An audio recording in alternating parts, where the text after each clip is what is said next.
Olá pessoal, tudo bem?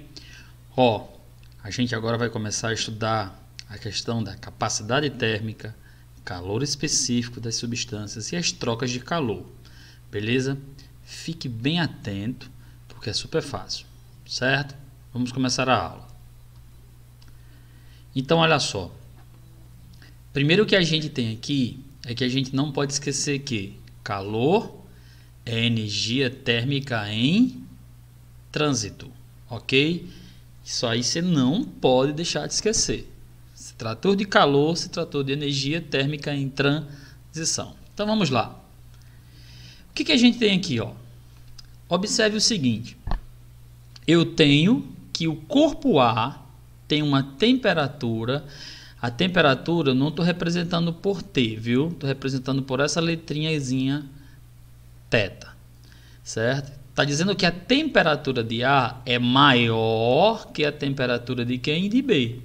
Então, como tem uma diferença de temperatura, o que acontece? O calor vai fluir de forma espontânea do corpo de maior para o corpo de menor temperatura. De forma espontânea. O calor vai passar do corpo de maior para o corpo de menor temperatura. Tranquilo? Vamos continuar. O que é que diz agora? O corpo A passou calor para o corpo B e o que aconteceu com a temperatura de B? A temperatura de B foi aumentando, enquanto a de A ia diminuindo, porque A cedia calor e B quem recebia calor. E a temperatura de um aumentava e do outro que diminuía, até que eles atingiram a mesma temperatura, o que nós chamamos de equilíbrio térmico. É quando as temperaturas têm a mesma medida. Não esqueça que temperatura é o grau de agitação das moléculas. Quando isso acontece, o calor deixa de existir, porque não há transferência. Porque calor é energia térmica em transição. Tá bom? Continuando. Então a gente vai lá. Calor é energia térmica em trânsito entre os corpos a diferentes temperaturas. Professor Pedro, então o senhor quer dizer que se dois corpos tiverem a mesma temperatura não tem calor? Não. O calor não pode ser contido. Ele é energia em transição. Ok? Vamos lá. Não podemos esquecer, galera, de uma transformaçãozinha, tá ok? Isso aqui é para estar na cabeça. Uma caloria é equivalente a 4,18 joules. Alguns livros arredondam para 4,2. Isso porque eu posso transformar energia térmica em energia mecânica, tá ok? Então, uma caloria é igual a 4,18 joules. Vamos passar adiante. Pronto. A gente vai aprender agora o que danado é um calor sensível e o que danado é um calor latente, tá bom? Então, aqui, por exemplo, dê uma olhadinha aqui. Eu tenho água dentro de um líquido a 20 graus Celsius. E aí eu começo a ceder calor para o cara, né? Através dessa chama. E como eu estou cedendo calor, a temperatura da água, que estava a 20, começa a aumentar.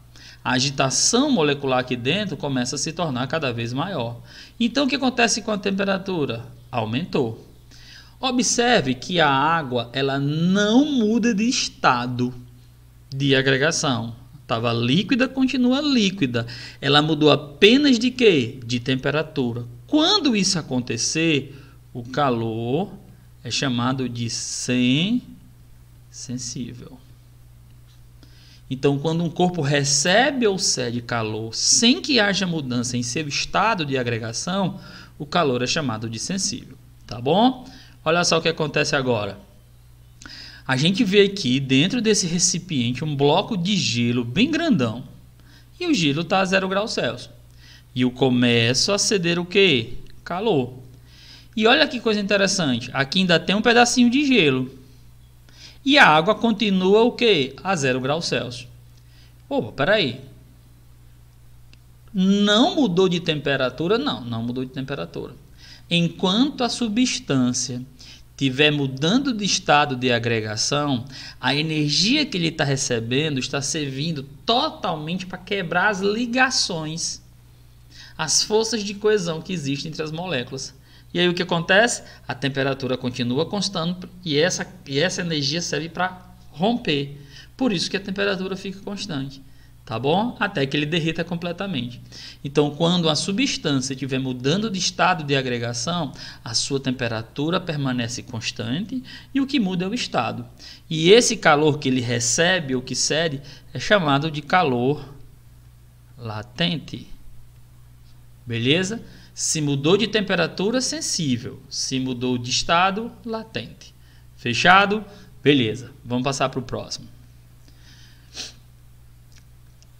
A gente vai ver agora a questão da equação fundamental da calorimetria, mas é super fácil. O que ele me diz?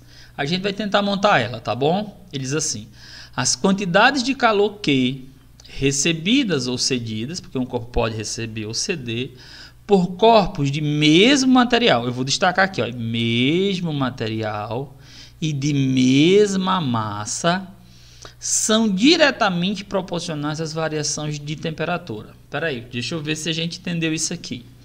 Quer dizer que a quantidade de calor que um corpo recebe ou cede, ele vai depender da variação de temperatura? Vai.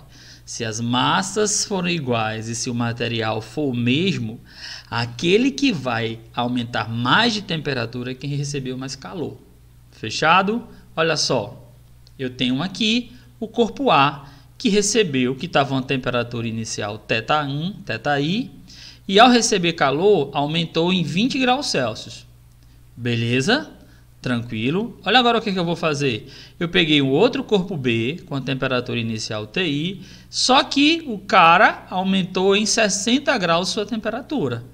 Eu posso muito bem afirmar que a quantidade de calor que B recebeu é maior que a quantidade de calor que A recebeu. Ou seja, a quantidade de calor está ligada diretamente à variação de temperatura. Beleza? A gente está falando no caso aqui de calor sensível. É aquele que não muda de estado e muda apenas de temperatura. Tá bom? Vamos... Ah, Bandeira, e quando muda de estado de agregação? A gente vai estudar mais lá na frente. Tá bom? Tudo no seu tempo. Então, o que acontece agora? Ó, vamos analisar. A gente já viu que depende da temperatura. Aí diz assim: as quantidades de calor recebida ou cedida por corpos de mesmo material e de massas diferentes, sujeita à mesma variação de temperatura, são diretamente proporcionais às massas. Vamos aqui comigo, ó. Se liguem aqui. Eu tenho, certo, a mesma substância, beleza? Mesma substância. E o que acontece? Eu tenho massas diferentes, e eu tenho a mesma variação de temperatura. Então, observe comigo. Então, olha só. Imagine que eu tenho o seguinte. Eu tenho 1 litro de leite e 20 litros de leite. É a mesma substância. Concorda? Tranquilo. O que é que vai acontecer? Quem é que vai precisar de maior quantidade de calor? Mesma substância, ambas vão ferver, ou seja, chegar a 100 graus Celsius, vamos supor que elas cheguem, porque não é água, é leite, mas boa parte do leite é água, né? E quem é que vai precisar de mais calor? É 1 litro de leite ou 10 litros de leite? É o de 10 litros de leite. Então, a quantidade de calor também está de forma ligada à massa. Uma massa grande, eu vou precisar de uma grande quantidade de calor para as substâncias iguais. Tá bom? Então, vamos olhar aqui o exemplo. Olha só. Eu tenho esse corpo C, que está a temperatura inicial, e eu estou fornecendo a ele 220 calorias. E ele aumentou em 20 graus Celsius. Agora, eu vou pegar outro corpo D, maior, feito da mesma substância, e ó, eu cedi mais calor para que ele também tivesse a mesma variação de temperatura. Ou seja, para substâncias iguais, para ter variações de temperaturas iguais, eu vou precisar ceder calor mais para quem tiver maior massa. Tá bom? Espero que você tenha entendido. Continuando. A quantidade de calor que é recebida ou cedida por um corpo é diretamente proporcional à sua massa e à variação de temperatura sofrida pelo corpo. E aqui a gente cai na equaçãozinha chamada de Q, deixa eu reescrever ela, Q massa C, aí T. Ela fica bem mais fácil de o aluno decorar, tá bom? Mas não importa, se vier lá na prova do Enem, um θ, você sabe que é variação de temperatura. O Q está relacionado à quantidade de calor, recebida ou cedida. Vale salientar um detalhe aqui. Se o cara receber calor,